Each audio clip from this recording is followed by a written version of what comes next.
Pozdrav ljudi! Došli u novi video na kanalu Šemsa u Njemačkoj. Nadam se da ste dobro.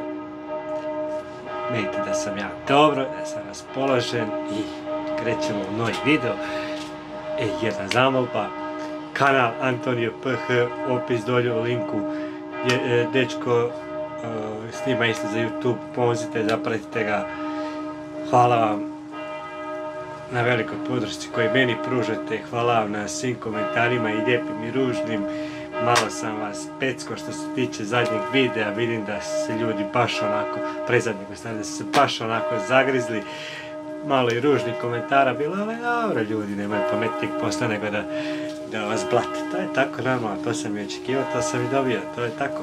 Idemo dalje ljudi, danas radimo jednu temu, a to je: da li znate koje su 3 najbogatije firme u Njemačkoj? Ja bi vrlo rado da radim u bilo kojoj od njih. Čak bi otišao u bilo koji grad da radim za njih. Evo ovako, 3 nekako najbogatije firme u Njemačkoj, najjače su vam Volkswagen, Daimler i imate Allianz osiguranje koje je vrlo poznato svima i svugdje rade.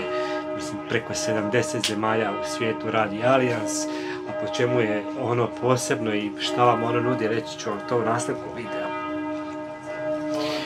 Da se razumijemo, podaci koje ja izvučem ne moraju biti uvijek 100% točni. Uglavnom, potrudim se da pogledam malo da vam mogu nekako reći, nikad ne govorim ništa u dlaku točno, onako ja vam govorim nekako laički iz nekakve svoje priče i znam da to više ljudi vole nego da vam ja sad uzmem papir ovako i da sad ispišem ovdje ili ovdje, da ispišem ne znam sve moguće statistike, detalje, koliko vamo, koliko tamo i onda to sve čitam, a meni se to iskreno da vam budem i ne da, neki će reći to je bolji sadržaj, ovo znam, ali to nije moj sadržaj, zato vam ja ovako sve lagano laički pričam i pokušat ću vam nekako dočarati. Pa mislim, prvo da krenemo od Volkswagen firme. Svi dobro znate da je to jedna od najjačih firmi na svijetu. I sad će neki reći, vidi ga šta bubeta priča gluposti, oni propadaju, bla bla bla. Oni propadaju. 2022. na 2023. zaradili su 15,8 milijardi eura. Zaradili, a prometa su imali 280 milijardi. Sad neka mi neko kaže, ako propadaju, volio bi ja tako propadat kao oni, vjerovatno sa nekaki pa možda proizvodnja, lageri i nešto se zatvara zato što se prebacuje sve na električni motor, bla bla, sada ne pričamo više opet o tome, nego ću vam pričati malo prvo o Volkswagenu. I glavnom, Volkswagen je nastao 1937. godine i on je pa neka podgrupa Volkswagenima je ovako spada Audi, Škoda, Seat, Lamborghini, Porsche, Bentley i mislim da sam napravio sve. Znači oni spadaju u nekakvu podgrupu Volkswagena, vjerovatno zato što uzimaju od Volkswagena neke dijelove i onda spadaju pod grupu njihovu. Sad dalje ovako, svi vrlo dobro znate za Golfa i to je jedan Golf je, mislim, glavni simbol za nas Europljane. Golf je glavni simbol Volkswagena i svi kada vidimo Golfa, niko ne kaže evo Volkswagen, nego viću evo Golf, dvica, kec, trica i onda je kasnije došlo to 7, pa onda znam plus i tako dalje, ja više nemam pojma dok je to doguralo, ali uglavnom ja osobno sam imao Golfa i dvojku i Golfa trojku. Golfu dvojku sam napravio sa tatom kompletnu generalku i vozio sam je, trošila je, a neću vas ljudi lagati, ali ispod 5 litara je trošilo i auto je bio stvarno savršen. Onda došla Golf trica, malo novija, 93. mislim da je bilo godište, malo novija 93. To vam je sad već koliko, 30 godina star auto. a ono hrđavo, da ti Bog oprosti, znači raspad sistema, to sam na brzinu prodao i kupio sam si bicikl. Jedan od najprodavanijih auta, Volkswagen, ja nisam to dosta znao, jer malo prije sam to pročitao, zove se Bentley.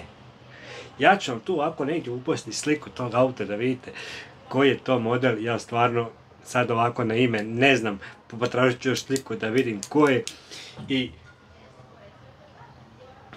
ja bi vrlo rado volio da radim u Volkswagenu, pa može i 3 smjene, neću se ljutit kad je dobra paprika, tako da Volkswagen je bio prvi od 3 najbogatije firme u Njemačkoj. Druga vam je Daimler, on je proizveden 1926. godine, nešto malo prije nego Volkswagen, i tu vam spadaju Mercedesi i Smart Auti. Smart Auti su vam oni mali, ona mala govna što idu po gradu i ja gledam da si kupim jedno to malo govno sa 2 sjedala, čisto da imam za posao, da mogu otići, da se mogu parkirati kad odem u grad, da ne moram parkiram gdje hoću, znati, praktički pola auta vozite, gepek mu je veličine, ne znam, jednog ruksaka, tako da, ali svi znate šta je Mercedes, ja sam bio u Mercedesovoj firmi u Stuttgartu, išao sam malo da, dobio sam neku kao promociju, nešto da mogu malo da vidim, jedan dio, i to je stvarno onako, ja kada sam to vidio, to vam je kao da ste ušli u neku drugu, kao neki drugi planet da ste došli, kako ta proizvodnja radi i kako to funkcionira. Znate da Mercedesi se voze svuda, da su Mercedesi jako popularni u auti. S-klasa je sinonim za luksuz i ko vozi S-klasu znači da je onako dobro potkovan. Doduše, danas imate ovih balkanjerosa što voze S-klase, a ono puši motani duvan, one pravi sam sebi cigarete. Imate svega, doduše, ali kažem, S-klasa je sinonim za luksuz. Nedavno sam gledao baš jedan video za S-klasu koji brutalno izgleda, znači auto, a vi sjedite u njemu, on vas masira i vozi. Sad, koliko je to dobro danas, nemam pojma, ja nisam ljubitelj toga, da mi se sviđa, naravno, kad je to nešto novo, nešto wow, i naravno da mi se to sviđa. Što se tiče ovih smart auta, imate Smart for 2 i Smart for 4, znači za 2 i za 4 da se vozi, auti sa malim potrošnjama, sa malim rezervoarom, znači to su baš onako mali auti i oni vam služe većinom za velike gužve, za velike gradove i gužve u gradovima gdje s tim možete tap, otići, obiti, sve obaviti, nemate puno zezanja, možete parkirati maltene svugdje i Smart je stvarno jedna onako ok stvar, ali kažem, mislim da je to više za nekoga ko živi u velikom gradu gdje je stvarno jako urbano i prometno. Sad, da li ću ja uzeti sebi Smart ili neću, stvarno nemam blage veze, nisam nešto ni pretjerano da sad više ni zagrijam, jer stvarno su mali. Treća najbogatija firma. Imovina te firme iznosi 2 trilijuna eura. Poznata je, rade preko 70 zemalja. Allianz osiguranje, jedno od najvećih osiguravajućih kuća u svijetu i najpoznatiji. Po čemu su oni poznati i po čemu se razlikuju od drugih? To je da Allianz osiguranje ćete vrlo često vidjeti da sponzorira u sportu. I vrlo ćete često vidjeti reklame Allianz, ne znam, pored, ne znam, nekakvih bazena za plivanje, pored nogometnih travnjaka, pored utrka, pored vidjet ćete stalno Allianz i oni tako sebe promoviraju preko sporta i to je jedan od najboljih marketinga što rade. Po čemu su još oni posebni, spazite sad ovo. U današnjem svijetu nemate osiguravajućih kuća za cyber napade. Allianz osiguranje vam to ima. Oni su to prvi uveli, prvi napravili i napravili su da osiguravaju firme od cyber napada.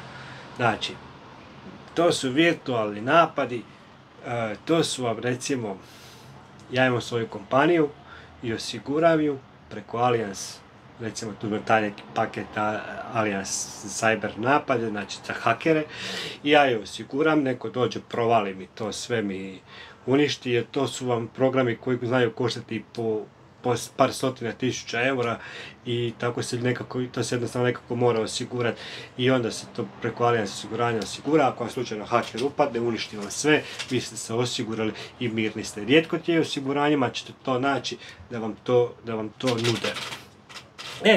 Sad. Osigurati se, ne osigurati se, mnogi tvrde da su ta osiguravajuća kuća, da su to lopovi. Ja osobno imam osiguranje, nemam u Allianzu, imam hrpu tih nekih osiguranja i nikad mi ništa nije trebalo. I pazite sad onda, desi se da slomim nogu i ja kontaktiram čovjeka koji radi tamo i kažem, slušaj, slomio sam nogu, tup, kaže on, donesi mi samo papire iz bolnice. Ja donesu papire iz bolnice. Ljudi, gledajte, ja sam papire donio iz bolnice, primjer ću vam dati, u ponedjeljak. U srijedu, znači ponedjeljak popodne, u srijedu do podne su meni novci bili na računu od osiguranja. Ja sam dobio osiguranje, zato što sam se osigurao, neću sponzorirati i govoriti u kojem sam osiguravajućem društvu, jer sam se odjavio od tamo i nešto drugo planiram, tako da, uglavnom, osiguranja su vam dobra stvar. Problem je i nije problem što vam ne trebaju uvijek, ali kad vam zatrebaju, ne znam, razvedete se, imate problema sa šefom, pokradu vas, razbiju vam auta, provale vam stan, pokidaju vam se vrata ulazna, zaboravite ključ u vratima, ne možete ući, morate razvaliti, pa imate hrpu drugih stvari, znači imate problema sa stanodavcem, sve to ide preko vašeg osiguranja, vi napravite sebi osiguranje, ne daj Bože da vam treba, ali je dobra stvar. I sad recimo, gledajte, sad ne znam, nešto se desi, evo, moj mali razbije žulja nekom autu. Ja imam to osiguranje, samo platim onaj iznos koji sam rekao da ću platiti prvi puta, platim ga, oni dalje rješavaju sve koliko god bude šteta bila.